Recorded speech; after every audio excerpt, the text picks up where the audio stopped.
Chapter 1. Captain MacWhirr. There's some bad weather out there, Captain MacWhirr said to himself, looking at the barometer. He was a quiet man who never looked for trouble and rarely found it. When he talked, which was not often, he used few words. This made some people think that he was not so clever. He had blue eyes, not much hair on top of his head, with thin yellow hair around the back and sides, and thick red hair on his face. He had a strong, thick, short body.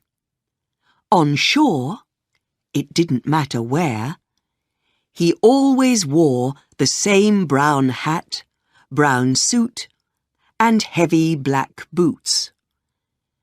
But everyone who worked with him knew that he was a good captain. Ships under his command arrived on time, and he never had trouble with his crews. When he was 15, MacWhirr ran away from home in Ireland to be a sailor. He didn't tell his mother and father, who had a shop in Belfast, where he was, until 8 months later, when he sent them a letter from Chile. Year after year, he worked on different ships, and didn't go home very often. But he wrote many letters home from all over the world. They were short, and always gave news about the weather. "It's very hot here," or "On Christmas Day, at 4 o'clock in the afternoon, it was very cold."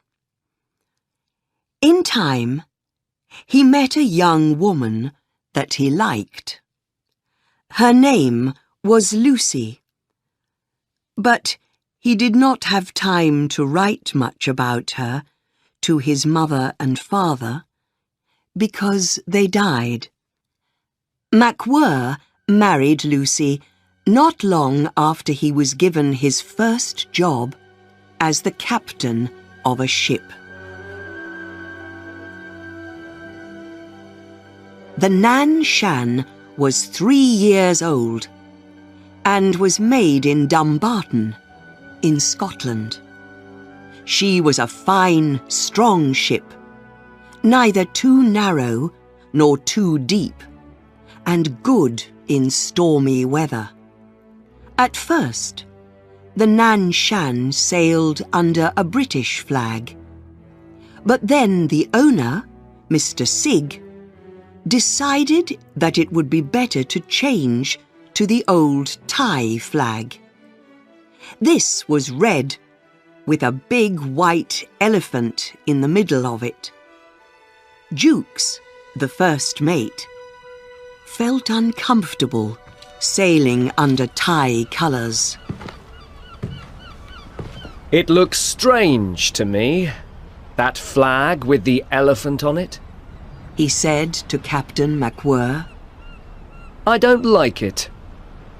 There's nothing wrong with it, replied Captain MacWhirr, looking up at the flag. You just have to make sure that the crew put it the right way up. Jukes wasn't happy with the captain's answer. Later, down on deck, he told Solomon Rout about it. Rout, taking time out from the engine room, was the chief engineer. He was a tall, fatherly man, and often listened, smiling, to young Jukes's stories.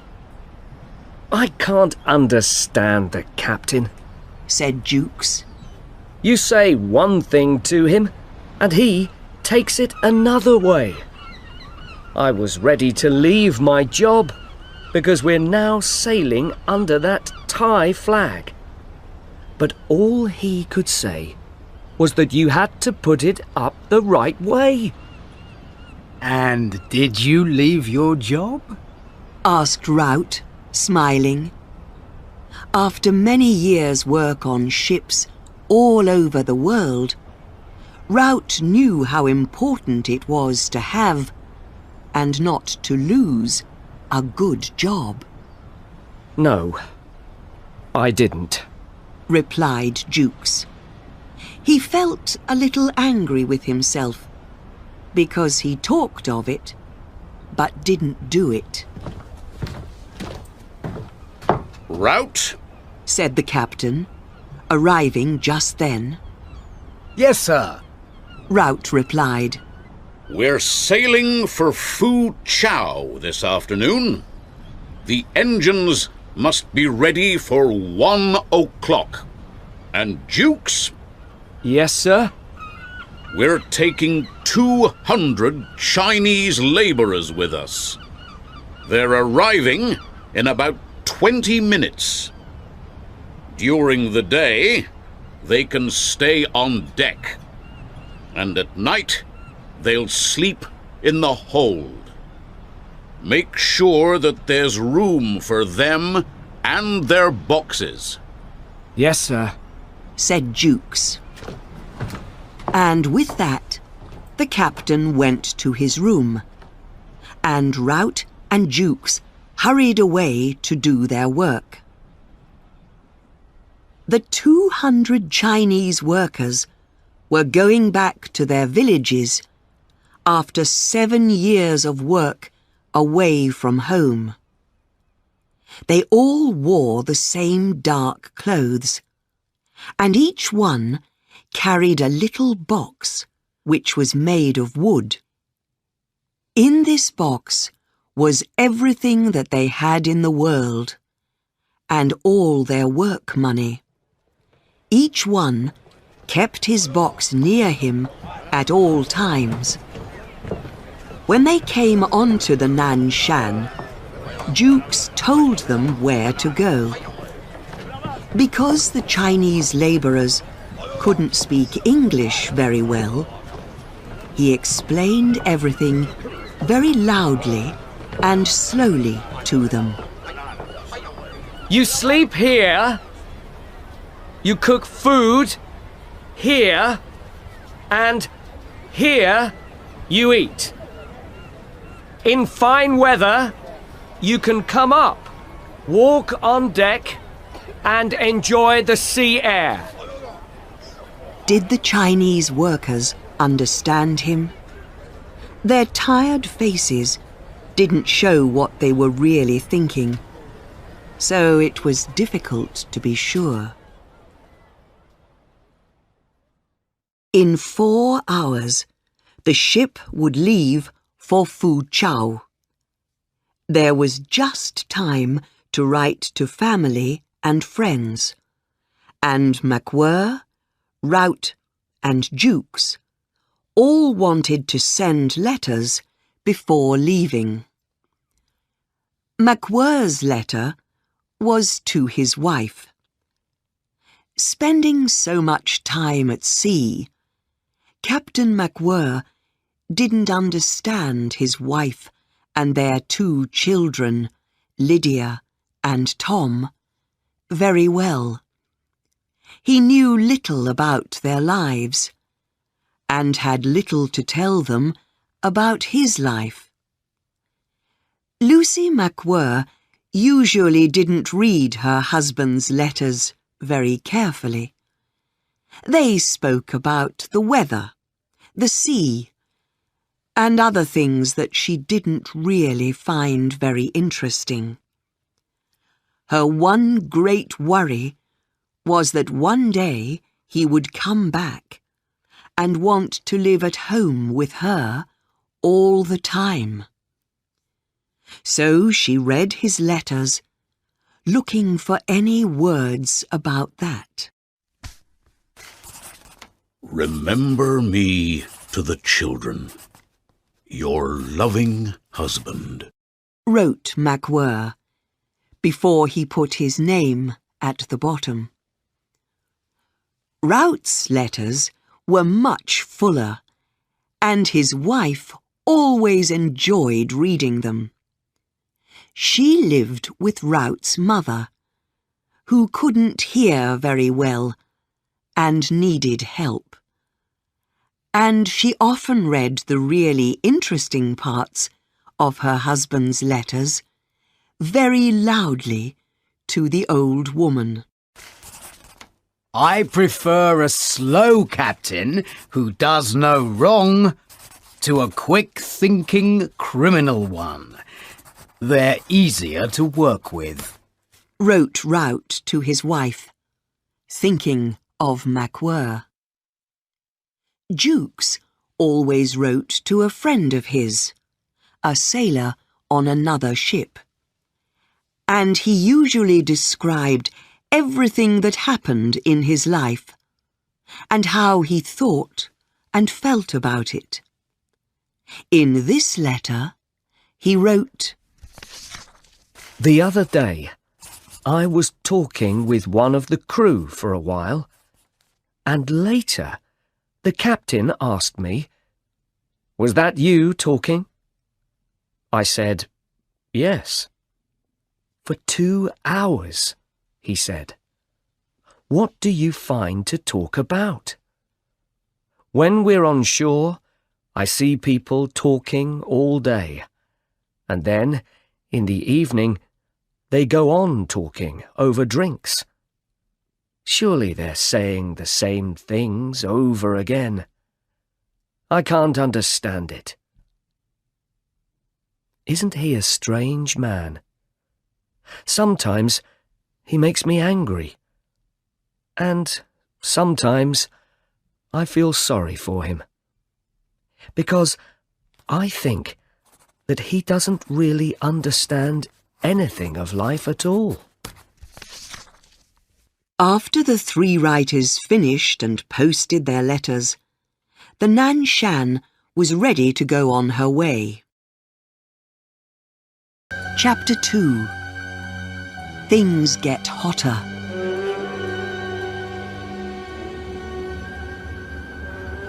Once the Nan Shan was out at sea, Captain MacWhirr looked at the barometer again.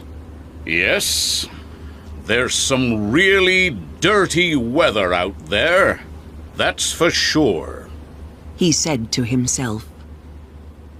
He was not worried by the way the weather was changing, and he didn't feel at all afraid at the idea of a typhoon. Spending most of his life at sea, he knew many different kinds of weather, and a typhoon was just another kind of bad weather for him. But perhaps Captain MacWhirr did not fully know the real power of the sea. Of course, he knew about typhoons, and he knew that they sometimes happened in the China Sea. Before becoming a captain, he read about typhoons in books, and he heard about them from other sailors. But to be in the middle of a very strong typhoon, in which the sea showed all its fury and its terrible power, no, this was something that MacWhirr himself did not really know.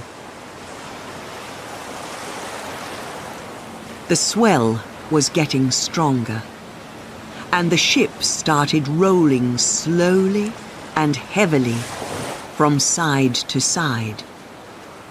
It was now late afternoon, and the sun was beginning to go down. It was very hot. There was no wind at all, and MacWhirr could feel the storm in the air. Perhaps everyone on the Nan Shan could feel it, because there was a heavy, angry feeling everywhere on the ship, Most of the Chinese laborers were on deck, spending the time in different ways. Some were looking out to sea, bored. Some were smoking. And some had their shirts off and were pulling up buckets full of seawater from over the side of the ship to wash in because they were so hot. 3 of them were pointing at one of their boxes and shouting. Perhaps they were talking angrily about money, thought MacWhirr. The rest of them were sleeping quietly. Below deck, it was worse. The temperature in the engine room was 117 degrees, and the air was full of angry voices and the loud noise of metal on metal. The second engineer, a big, strong man called Harry, was shouting at his men because there was not enough steam. Harry often shouted, and usually the men worked quietly under him. But today, they were as angry as he was. To make more steam, they needed more air from the ventilators, and there was none. Harry came up on deck to see why this was, and found Jukes. How can my men give us enough steam if the ventilators aren't catching the wind? He shouted. The ventilators aren't the problem, said Jukes. There's no wind. That's the problem.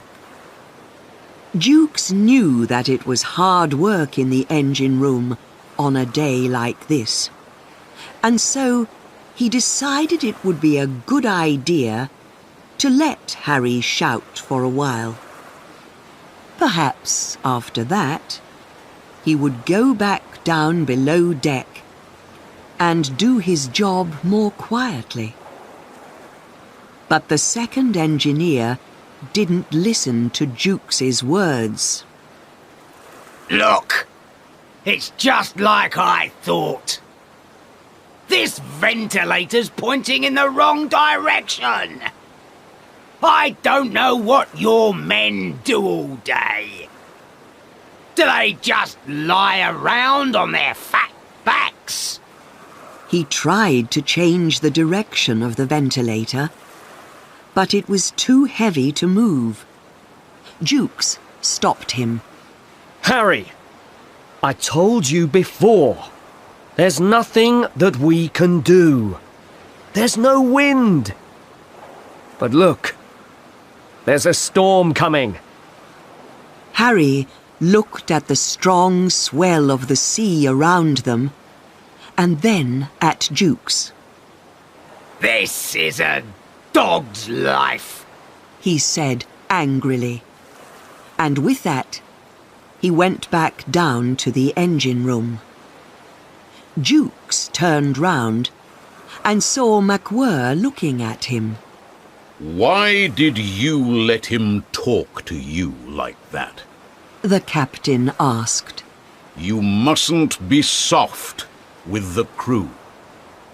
If he goes on like that, he'll have to find himself a new job on another ship very soon. His men can't make enough steam. And it's not easy working down there when it's so hot. I understand how he feels. Even up here, on deck, I feel like I have a blanket round my head. A blanket round your head? What do you mean? Have you ever had a blanket round your head, Jukes? What was that for? It's just a way of speaking, sir," said Jukes, thinking that Captain MacWhirr really had a very strange way of understanding things. Well, if there's any more talk of that kind from the second engineer, he'll have to go, said MacWhirr, and he walked away.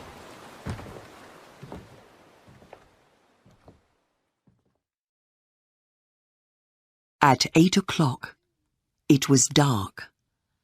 Jukes went to the chart room to write the ship's log. As he did every day, he wrote the number of miles, the direction the ship was sailing in, and what kind of wind there was that day. Should he write down what he thought, or only what he could see? Under comments, he wrote, "Terribly hot weather.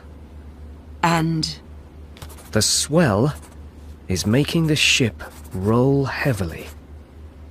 he thought for 1 or 2 minutes, and then wrote, "The Chinese labourers are all safely below deck for the night. The barometer is still going down." He was closing the log when the ship rolled very heavily. He looked out of the window. In front of his eyes, a great big dark wave climbed up higher and higher until it hid the starry sky. He wrote one more comment in the log. "From what I can see, a typhoon is on its way." Chapter 3. The Book of Storms.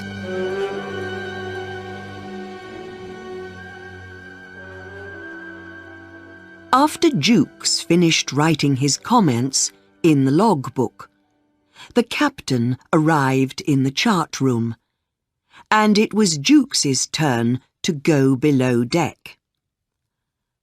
Out on the bridge, he met the second mate, a strange man with bad teeth, a long nose, and a red, angry-looking face. He never spoke much to the rest of the crew. This was his first trip on the Nan Shan. "It's a good thing for those Chinese labourers that this ship doesn't roll so easily in a storm," said Jukes, laughing brightly. "Don't you think?" Just you wait. Said the second mate. "Do you mean to say that it's going to get worse?" Asked Jukes. You said it, not me. Said the second mate, with a cold smile. The ship was rolling more wildly now than before, and in the end, Jukes decided that he must go back and speak to Captain MacWhirr. It was a stupid idea to sail the ship into a typhoon. They should try and do something about it. Back once more in the chart room, he found MacWhirr reading a book there.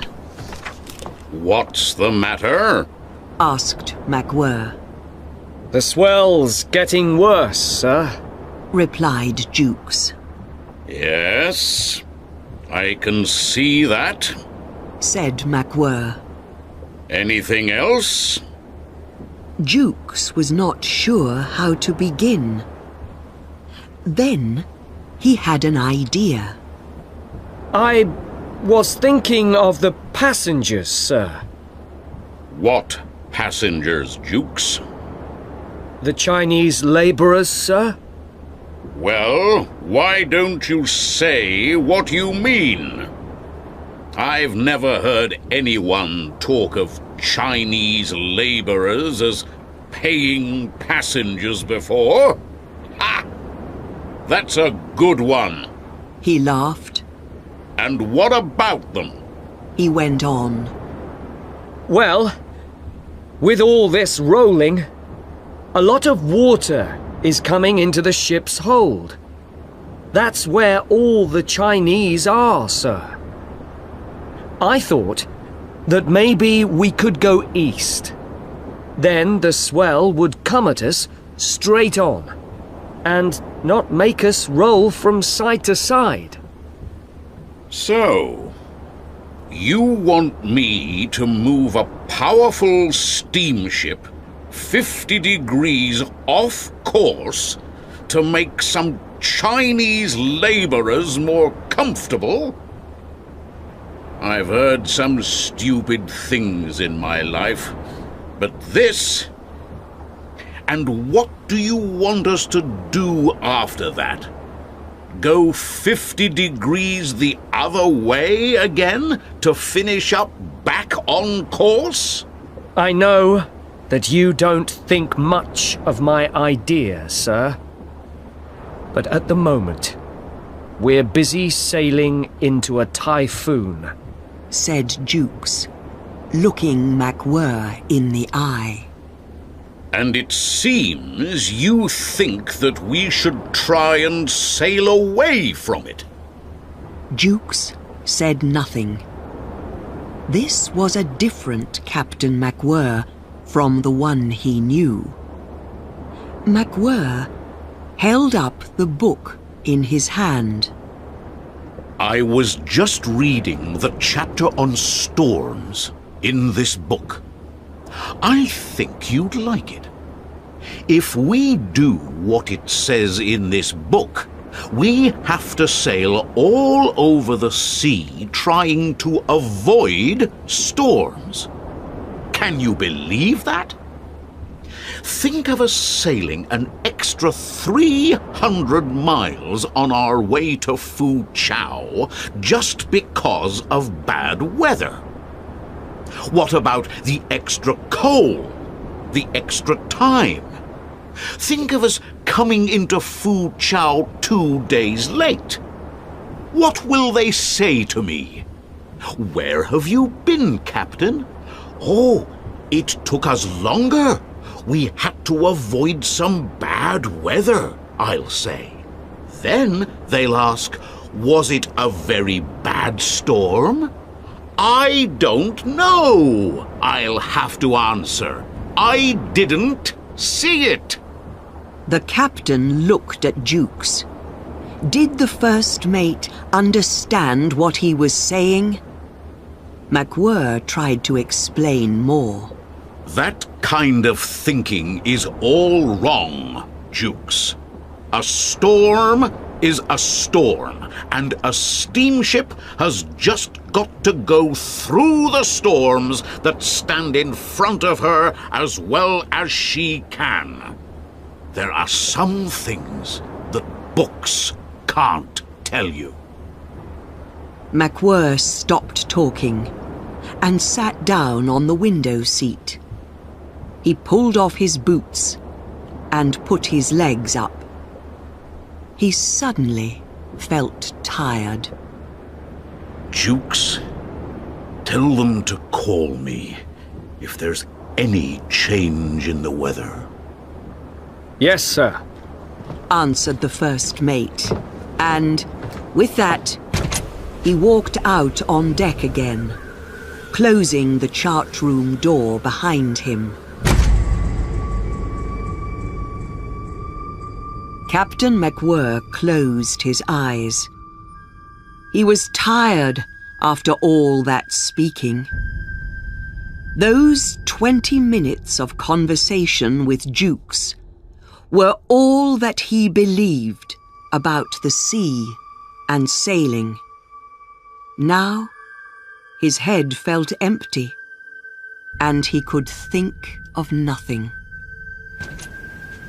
He opened his eyes some time later.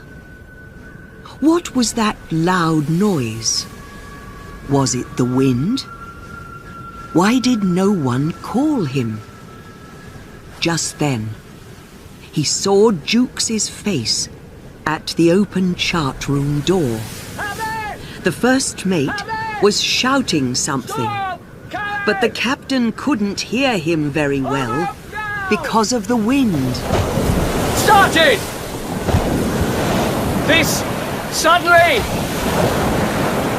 5 minutes ago! Cried Jukes. MacWhirr tried to put on his boots.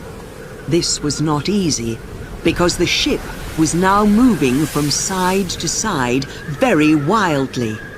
At last, they were on. Through the wind, Jukes heard the captain saying, I told you! Any change? Call me! Jukes tried to explain. Wind! Sudden! Northeast! Thought you... Sure! Here! Again, the wind carried away half his words before the captain's ears could catch them. We must try to stay on course for as long as we can, said MacWhirr. Suddenly, the Nan Shan went up over an enormous wave and ran deep down into the sea on the other side of it. Water flew over her sides. Jukes and MacWhirr couldn't see anything for some minutes. When they could see again, Jukes pulled at MacWhirr's arm and pointed up over their heads. Just then, all the stars went suddenly from before their eyes, and all that they could see was a heavy, coal dark sky above them. Chapter 4. The Typhoon Hits. Jukes knew that at a time like this, a ship's officer must not show his feelings. He started to tell his men to fasten anything on the ship that was moving. He wanted them to see in him a man who was not afraid of some bad weather, a man who knew that this typhoon was coming from the beginning. But with every minute, Jukes understood that this typhoon was much bigger and wilder than any other usual storm. Great waves fell noisily onto the deck, covering the Nan Shan in water from top to bottom. She was still rolling heavily from side to side, but now she began to move up and down wildly in the sea too, like an enormous animal worried sick with fear. I'm not sure that we're going to live through this, thought Jukes. He felt happy that Captain MacWhirr was there, for it was the captain who had to decide what to do in difficult times. And saving the crew's lives was the captain's job, not his. MacWhirr did not feel so comfortable. He knew that he and his crew could all die in this typhoon, and he knew that he must decide what to do very carefully. It was now a question of life or death. He looked in front of him, trying to understand how the typhoon worked, like a man looking deeply into the eyes of a dangerous enemy. But all was dark around him. He could see nothing, not even the ship under his feet. He felt like a man who has lost the power to see and who doesn't know where he is. Standing next to him, Jukes said, I think that we've sailed into the worst part of the Typhoon. But this was not true. The worst part came a few minutes later, and it came suddenly. The Typhoon exploded around them with dangerous power. It seemed that the wind and the waves wanted to break the ship into hundreds of pieces. Many sailors tried to grab some part of the ship, but couldn't do it in time. The waves sent them flying down the deck. Jukes was thrown onto his back. It seemed to him that all of the China Sea was trying to drown him. It threw him wildly from side to side, and he heard himself shouting again and again, My God! My God! My God! Hurrying to find something to hold on to, his hands touched a boot, then two boots. He held on, and then he felt Captain MacWhirr's strong arms around him, pulling him up. They stood for a short while, holding on to each other. But then, the water knocked them onto the deck.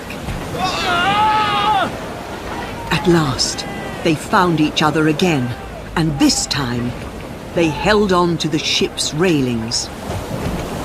The Typhoon was now pulling the lifeboats off the ship. One by one, they went into the angry waters of the China Sea. Our lifeboats have gone, sir! Shouted Jukes. Because of the noise of the wind, he couldn't hear MacWhirr's answer very well. Can't help! Had to happen! Some things left behind! The captain's words surprised Jukes. Was that all that MacWhirr had to say? Again, he found the captain's way of thinking strange. The first mate looked at the waves loudly hitting the deck and tried to decide if the Nanshan would survive the typhoon. If the engines kept going, if the waves didn't break the deck, if not too much water went into the hold. But then he thought, more or less without fear, No, she won't survive. at the same time that he was thinking this, he felt Captain MacWhirr's heavy arm over his shoulder. He replied by putting his own arm round MacWhirr. Will she live through this? He asked the captain. At first, there was no answer. Only the angry noise of the wind and the sea against the ship's side. But then he heard MacWhirr's voice. Going to? All right! Good ship! Everything will! For the best! Jukes wasn't sure if this was more of the captain's slow but sure way of thinking, or if the ship really would be all right. But it was good to hear MacWhirr's words. Where are crew? Asked MacWhirr. What? Say, sir! Jukes couldn't hear his question. Where?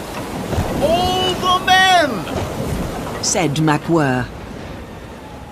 Just then, Jukes felt a hand touching his boot, then a second hand, and then he felt both these hands pulling on his trousers. A man was on his knees trying to stand up. He was using Jukes's body to help him. It was the bosun. He was a little man with short legs and long arms, who usually smiled a lot. Is that you, sir? He said to MacWhirr. Yes, bosun. What have you come to tell us? Replied MacWhirr. It's about the Chinese labourers, sir. Well, what about them, bosun? Said Jukes. The sea has taken them all, sir. Chapter 5. We need light. What do you mean? The sea has taken all the Chinese labourers. MacWhirr asked the bosun. I saw an enormous wave. It took them all together in one big group. Are you sure about that, bosun? Jukes asked. He didn't think the bosun was very clever. He never understood why Captain MacWhirr believed that he was good at his job. I saw it happen with my own 2 eyes, sir, said the bosun. He then told them everything that happened from the time that the typhoon struck. When the bosun and the rest of the crew saw that they were in a typhoon, they ran from the deck and looked for somewhere drier to escape from the worst of the storm. Many of them went to a dark room under the bridge. Here, the ship rolled as much as it did on deck, but there was less water. It was very dark, and the crew were in the middle of a typhoon for the first time. Most thought that it would be their last time, too. Fear made them start shouting, and with every wave that hit the deck, their shouts became louder. One of them said that they needed a light. If the ship was going to sink, at least they could see around them before they died. I don't like the idea of drowning in the dark, he said. Well, if you want a light so badly, why don't you get one yourself? Answered the bosun. This made them shout even more, for not one of them wanted to go out into the storm. The bosun didn't want to go and look for a light either.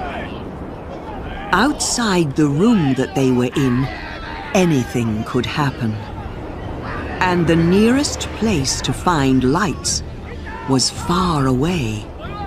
But then he remembered that there were 6 lights in the hold, where all the Chinese labourers were. He decided to go to the hold and bring one back. Outside, the ship was rolling wildly from side to side.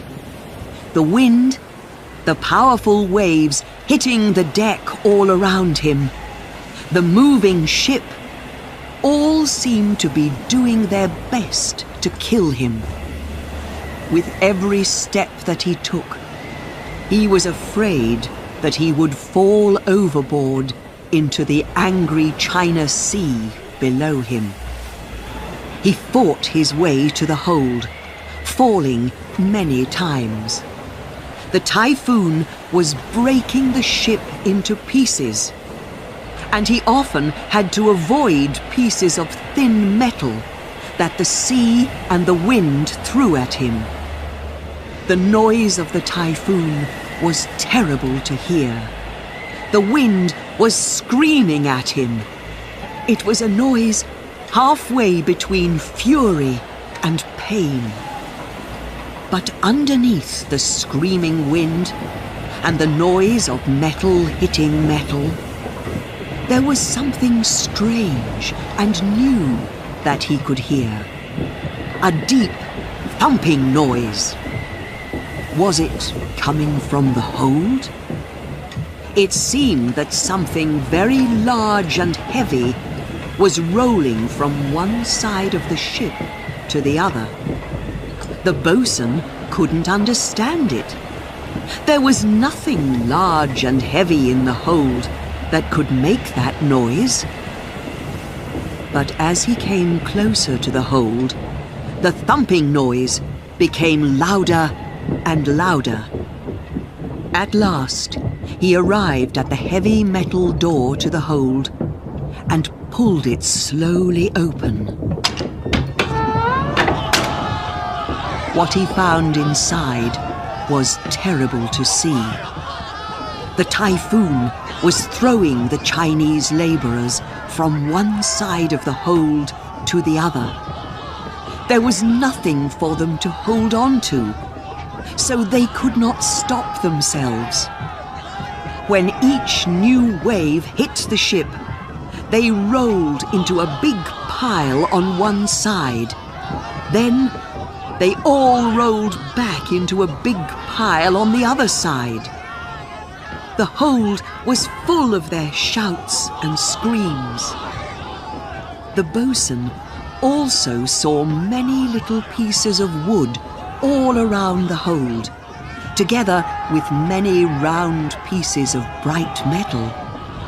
Suddenly, he remembered the laborers' boxes. Now, they were all in pieces, and the money that was once inside them was falling all over the hold. It was like a great storm inside the ship, but a stormy sea of arms, legs, and terrified faces, not of wind and waves. And so it was that the sea took them. Forgetting the lights, which were why he went on his journey to the hold in the first place, the bosun hurried out of the room and closed the heavy door behind him quickly. He had to tell the captain about this. Crossing the deck, which had seawater all over it, he thought a number of times that the ship was sinking. There were no ladders up to the bridge now, but he half rode the waves and half climbed up to the wheelhouse. Outside, he found the second mate, lying by the door. Where's the captain? Asked the bosun. Overboard! Like the first mate! And like we'll all be soon! Said the second mate, laughing strangely. On his hands and knees, the bosun moved along the bridge away from the man. And it was then that he found Jukes and the captain.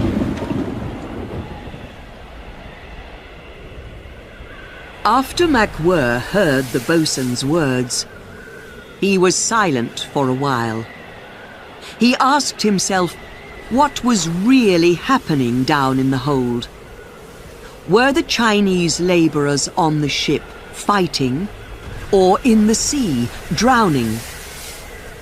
After thinking about it for some time, he turned to Jukes. You must go down to the hold with the bosun. If those Chinese laborers are fighting over their money, you'll have to stop them. But be careful. If anything happens to me, the ship will be under your command. See what's happened down there, and then use the speaking tube in the engine room to tell me. Chapter 6. The Fight to Survive. When the worst part of the typhoon started, Jukes stood still and just held strongly onto the railing in front of him. He tried not to think about what would happen, about the danger that they were in. As the typhoon got worse, he stopped feeling the water and the wind on his face. He was cold and wet all over his body. His arms and legs began to feel numb, and his thoughts came slowly. In some ways, it was a good feeling. He didn't hope to survive, because hoping meant fighting for something. He couldn't fight anymore. But now, MacWhirr was waking him from this numb feeling and asking him to do something dangerous. At first, he felt angry. Why should he fight his way through the typhoon down to the hold?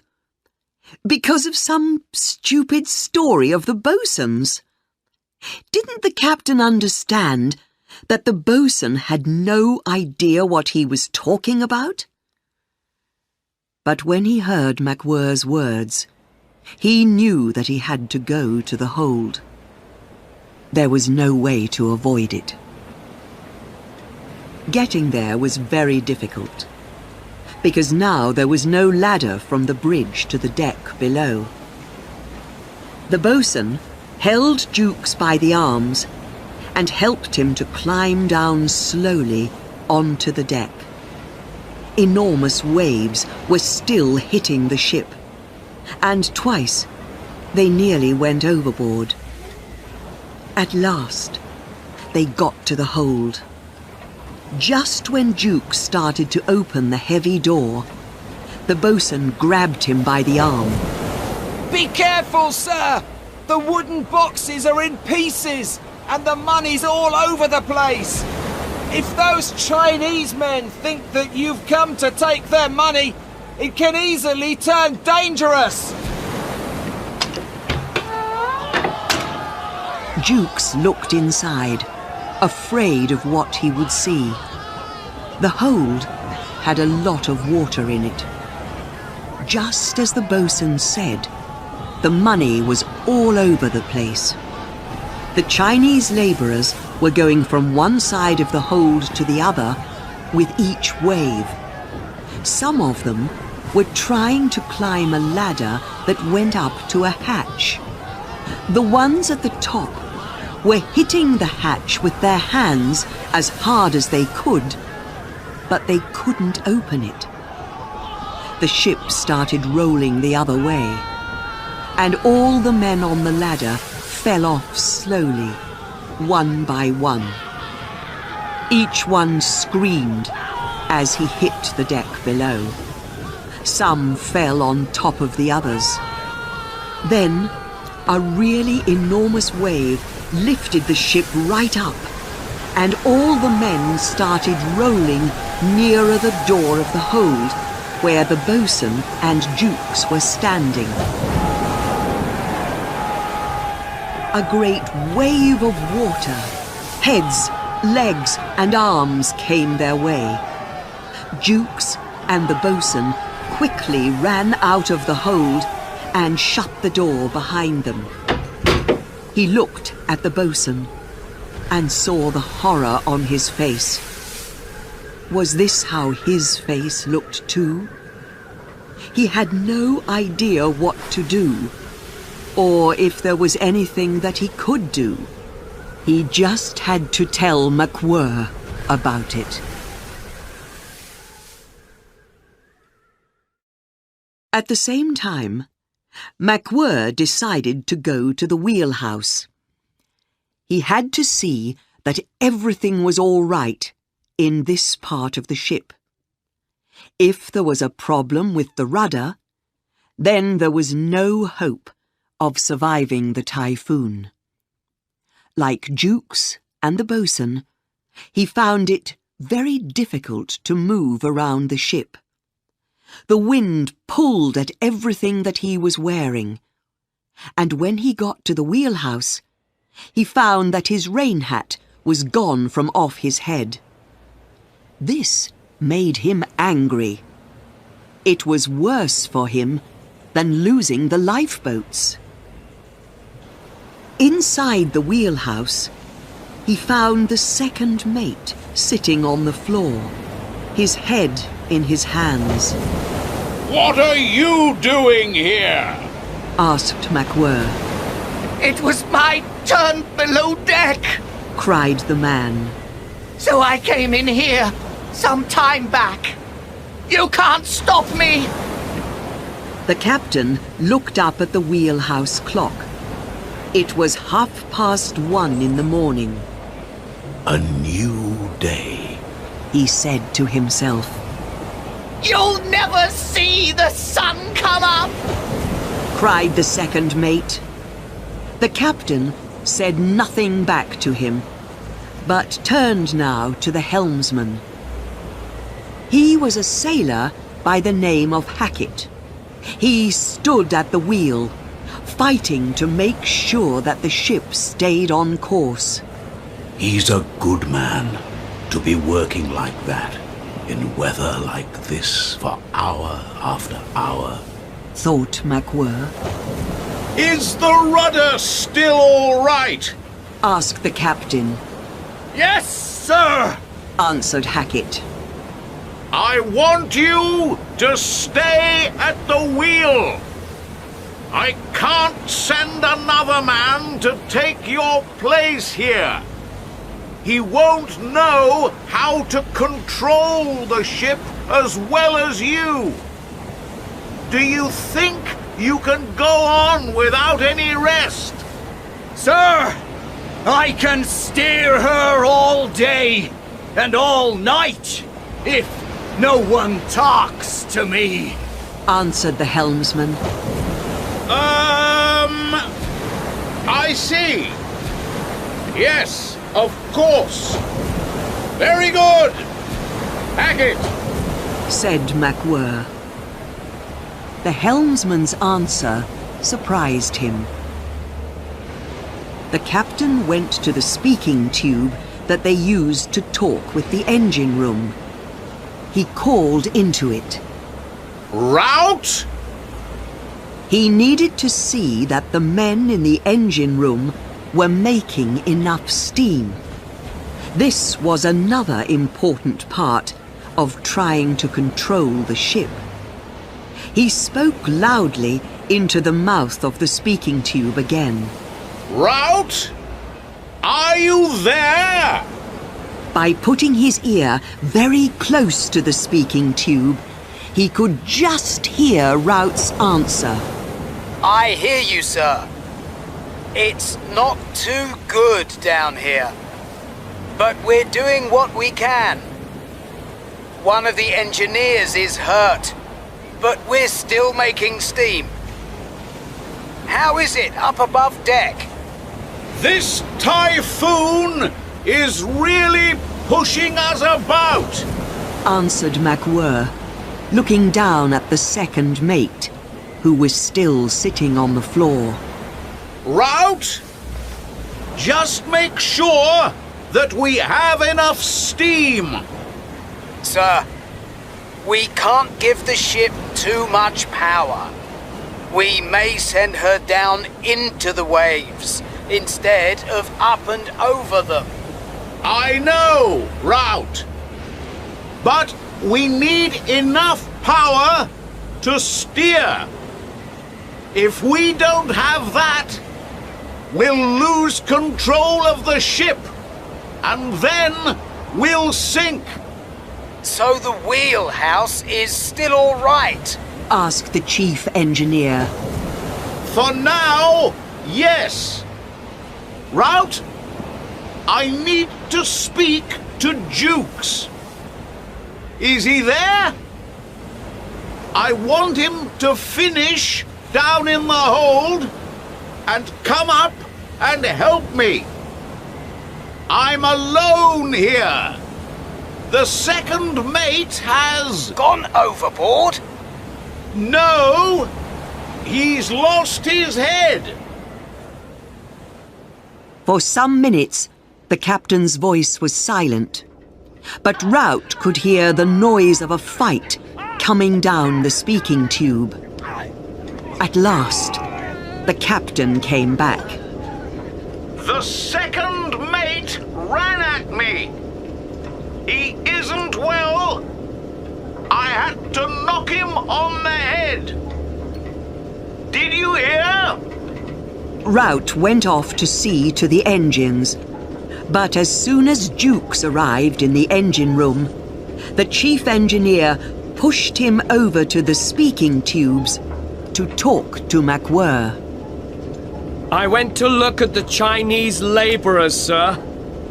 And from what I saw, this is what happened. At first, the Typhoon made them afraid and quiet. Then, one of the boxes fell onto the floor of the hold and broke. When they saw the money on the floor, some tried to grab it. That started a fight. With the rolling of the ship, they went from one side of the hold to the other, and the others joined the fight. Now, the storm has broken all the boxes, and all of them are fighting over all of the money. I don't see how we can stop it now, sir. I think that some are dead, and it seems that many are hurt. Jukes hoped that Captain MacWhirr wouldn't give him any more to do in the hold. Then, the captain's answer came down the speaking tube. Get some men and go back to the hold. Pick up all the money and put it somewhere safe. Typhoon or no Typhoon, I don't want any fighting on the Nan Shan. I have to pick up the laborers' money in the hold, said Jukes to Rout on his way out of the engine room. What? Replied the chief engineer. First, the second mate goes and hits the captain. Now you're making the hold tidy? Haven't you officers got anything better to do? Down in the engine room, in the deepest part of the ship, they couldn't see the enormous wall of dark seawater that was just going to hit the Nan Shan.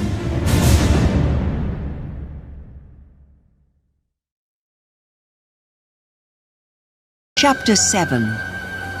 The Storm in the Hold.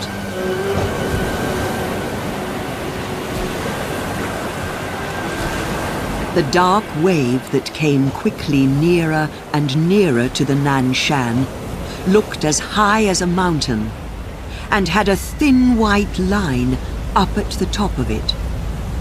The ship was still for a while, and then she started to climb this mountain of water. Tons of water fell onto the deck. Every man on the ship grabbed what he could and held on. The Nan Shan climbed the enormous wave for what seemed like a very long time. Then she began to go down the other side. Again, tons of water fell heavily onto the ship, making her shake from top to bottom. In the engine room, Jukes and Rout looked at each other with horror on their faces. If another wave like that hits us, it'll finish us, said Rout. What can be left on deck after such an enormous wave? If it destroyed the ventilators, there's no hope. Now it's all gone up there for sure. The wheelhouse, the bridge, the chart room, everything, said Jukes. But there was no second wave, and a short while later, they heard MacWhirr's voice in the speaking tube again. That was a little uncomfortable. But we have to do our best, Dukes. When your men have picked up all the money, I want you to come back up to the bridge. I need you here. Yes, sir. Replied Jukes, and, not feeling very happy about it, he went to get some men for the job.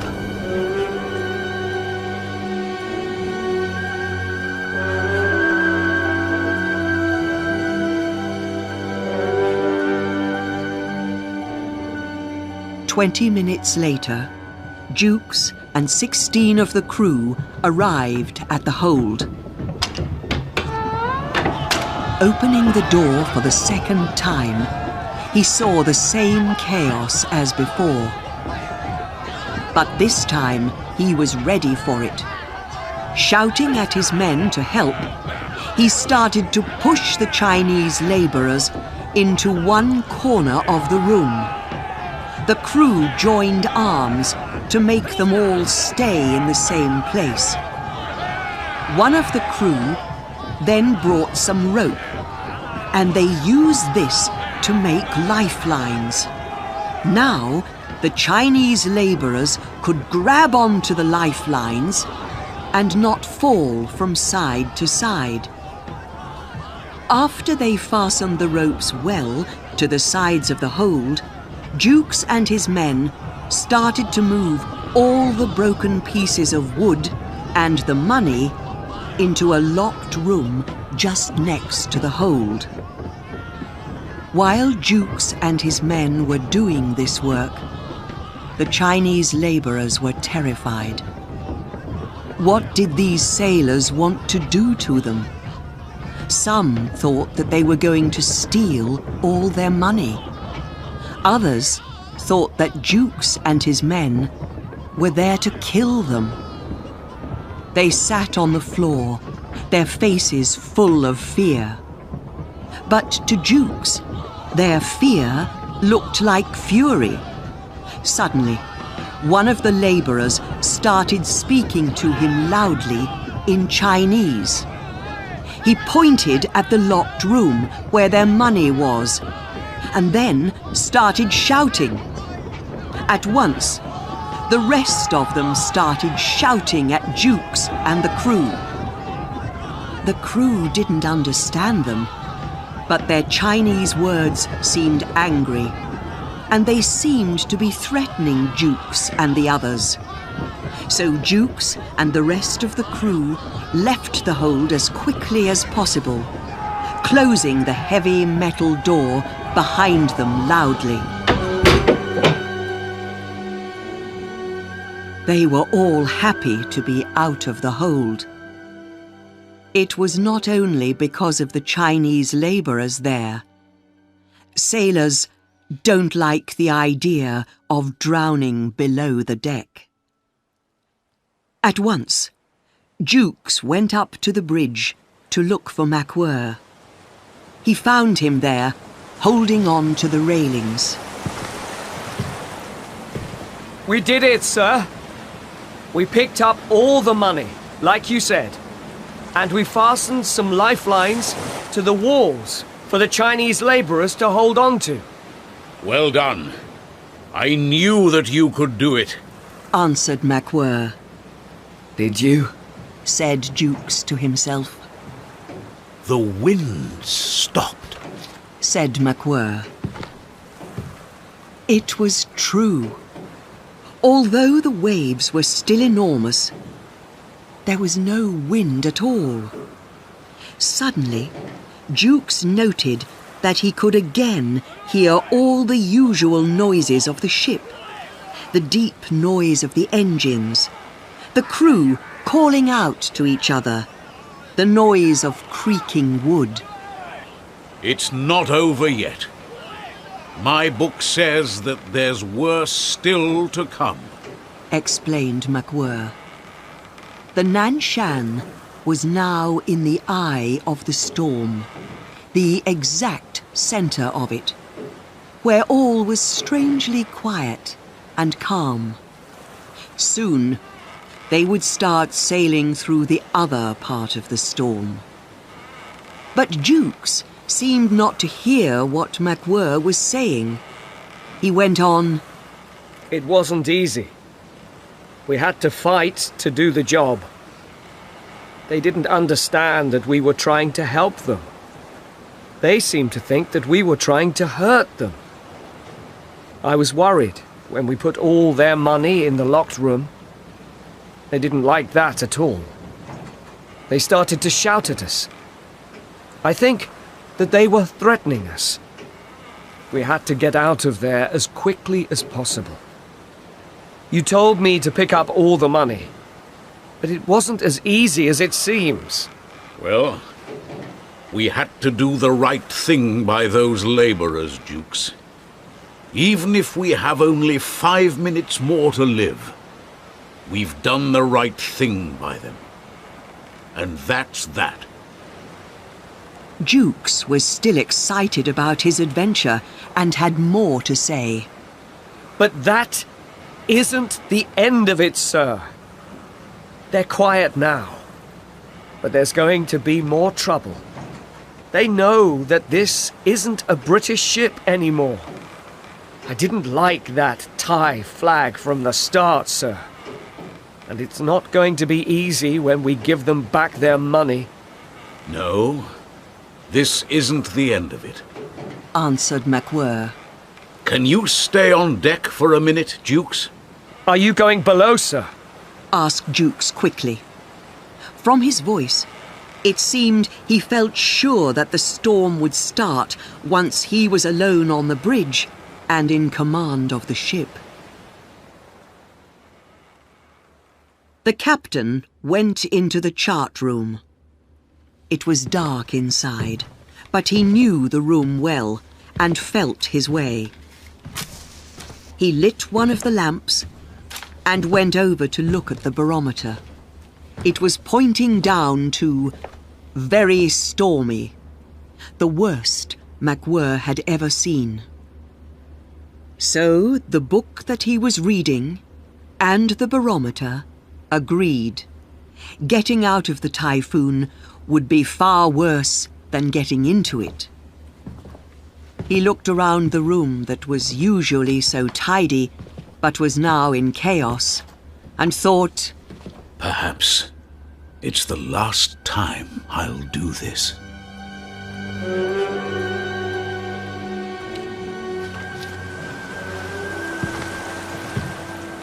I got another man to take Hackett's place, said Jukes to the captain when MacWhirr came out on deck again. It wasn't easy to get anyone to do it, but I didn't want to have to be helmsman myself. Hackett's resting now, not far from the wheel.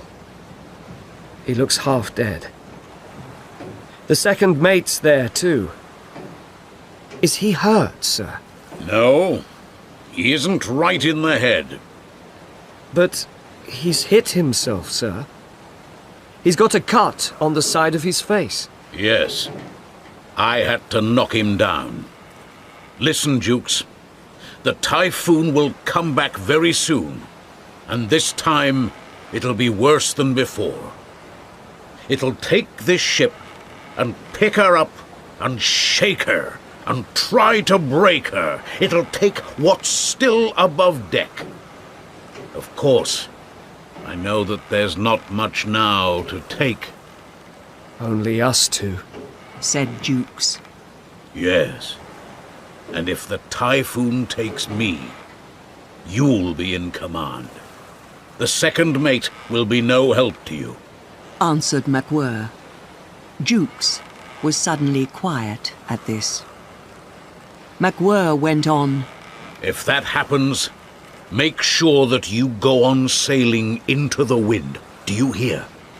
Stay on course and stay calm. Hold that one idea in your head, and the ship will survive. Just then, they could hear the noise of the wind again. It seemed like a great number of soldiers hurrying nearer very fast. The few minutes of calm were finished. MacWhirr thought for a minute, about how well he knew the Nan Shan from years of sailing her. She was almost like a home for him. I wouldn't like to lose her, he said aloud to himself, while the waves began to hit the deck again. Chapter 8. 3 Letters.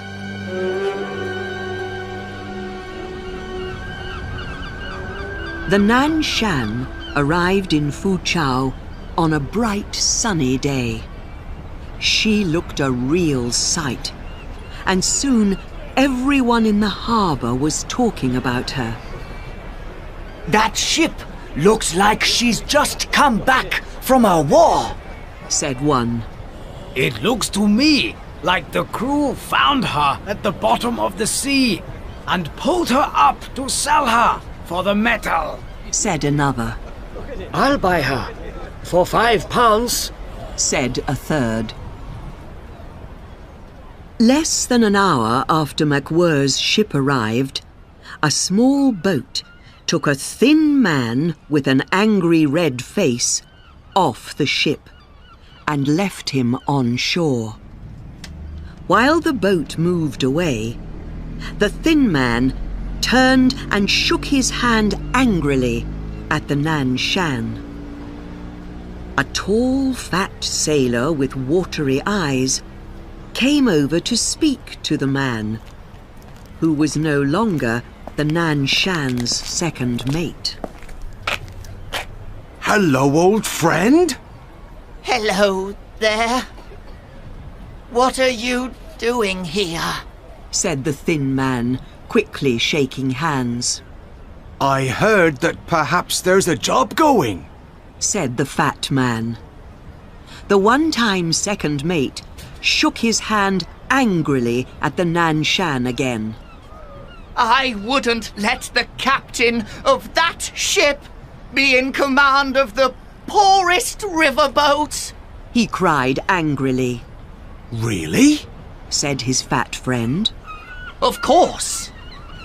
I'd like to make trouble for him, but he's sailing under a Thai flag. What can I do? You know, he told his chief engineer that I wasn't right in the head. Me? He's the stupidest man that ever sailed the seas. You can't really be thinking of... Did you get your money? Asked his fat friend suddenly. Oh, yes. He paid me before I left. Have your breakfast on shore, he told me. Did he? Shall we go and have a drink then? And he hit me. He didn't. You must tell me all about it. But not here. I know a quiet place where we can have a bottle or two of something nice and cold. And so the two of them walked away together into town. Jukes watched them go, and then went back to planning the repairs that the poor old Nan Shan needed. She was no longer the beautiful ship that sailed out of Dumbarton just 3 years before. She looked old and tired, like an enormous animal that has won a great fight against a terrible enemy, a fight which has broken it inside. While Jukes was speaking to the crew, telling them what to do, Captain MacWhirr stood on the bridge, looking at the harbour and at the town behind it. He was thinking about what he would need to buy in Fuchao. His pens and pencils all went overboard during the typhoon, and he would need to get new ones. and he needed a new rain hat too. He was happy to survive the typhoon, but he did not think about that much now. Perhaps the only thing that the typhoon really did was to take this quiet man, shake him up a little, and make him speak a few more words than usual. Back in England, not long after that, 3 people were reading 3 letters. The first, Mrs. MacWhirr, was reading her letter in the same way that she read all her husband's letters. She read a few words here and there to get an idea of more or less what it was about. They are called typhoons. Dukes didn't seem to like it. Some things that you can't find in books. Why were his letters always so long and full of details?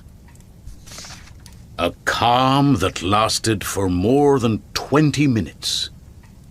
See you and the children again. Now, why did he say that? He was always thinking of coming home. What need was there for that, when he had such a good job?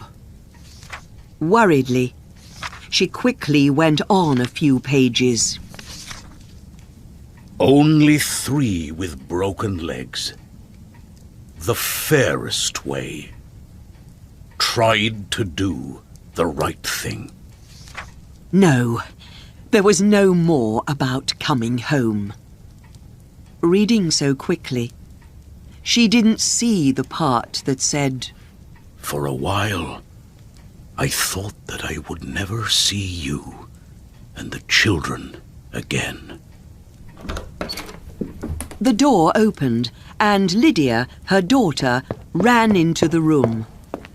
Seeing the letter in her mother's hand, she stopped in surprise and waited to hear the latest news. Your father's well, said Mrs. MacWhirr. Lydia did not look very interested. Go and get your hat, said her mother. We're going out. There's a sale at Linham's, that shop which you like so much. How wonderful! Shouted Lydia, and she ran to get her hat.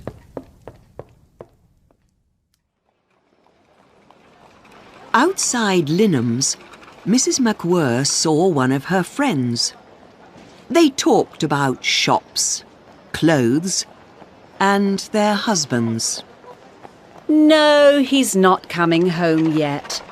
It's terrible that he has to be away from us for so long, but it's good to know that he's well. He likes the weather in the China Sea. From the way that she talked, it seemed that poor Captain MacWhirr only sailed to China because of his health.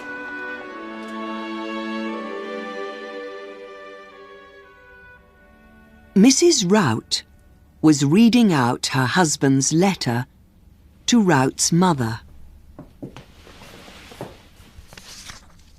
The captain of the ship did something very clever.